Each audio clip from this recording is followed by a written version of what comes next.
இந்தியாவின் 15ஆம் துணை குடியரசுத் தலைவர் சி.பி. ராதாகிருஷ்ணன் அவர்கள் பத்தி பார்க்க போறோம். இதற்கு முன்பு குடியரசுத் தலைவராக இருந்த ஜெகதீப் தன்கர் அவர்கள் தங்களது 5 வருட காலம் நிறைவடைய இன்னும் 2 ஆண்டுகள் இருக்கும் நிலையில் தனது பதவியை ராஜினாமா செய்கிறாரு.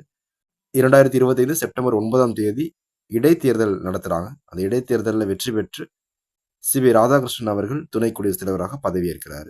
இவரை எதிர்த்து போட்டியிட்ட முன்னாள் நீதிபதி பி. சுதர்சன் ரெட்டி அவர்கள் 300 வாக்குகள் பெற்று தோல்வியடைகிறார். இவர் 452 வாக்குகளை பெற்று வெற்றி அடைகிறார். தமிழ்நாட்டின் திருப்பூரை சேர்ந்தவர் தான் சி.பி. ராதாகிருஷ்ணன் அவர்கள். இதற்கு முன்பு மகாராஷ்டிரா மாநிலத்தின் ஆளுநராக பதவி வகித்து வந்தார்.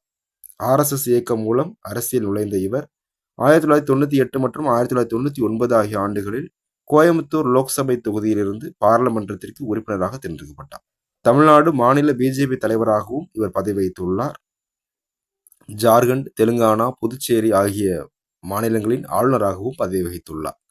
சி.பி. ராதாகிருஷ்ணன் 2025 செப்டம்பர் 12ஆம் தேதி இந்திய துணை குடியரசுத் தலைவராக தனது பதவியை ஏற்றார். இவர் தமிழ்நாட்டைச் சேர்ந்த 3வது துணை குடியரசுத் தலைவர் என்பது குறிப்பிடத்தக்கது.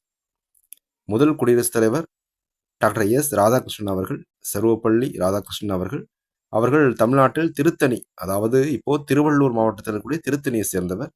இரண்டாவதா பார்த்தோம்னா ஆர். வெங்கட்ராமன் அவர்கள். இவர்கள் தான் பாகிஸ்தானுக்கு சென்ற முதல் இந்திய துணை குடியரசுத் தலைவர் அப்படின்னு சொல்லலாம்.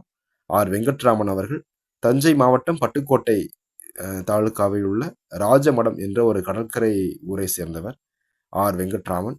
இப்போது 3வதாக தமிழகத்திலிருந்து துணை குடியரசுத் தலைவராக பதவி வைத்துள்ளவர் தமிழ்நாட்டில் திருப்பூரை சேர்ந்த சி.பி. ராதாகிருஷ்ணன் ஐயா அவர்கள். மீண்டும் மற்ற வீடியோவில் சந்திப்போம். இது போன்ற தகவல் உள்ள வீடியோவுக்கு நம்மளோட சேனலை சப்ஸ்கிரைப் பண்ணுங்க. பிடிச்சிருந்தா ஒரு லைக் கொடுங்க. உங்களுடைய கருத்துக்களை கமெண்ட் பாக்ஸில் சொல்லுங்க.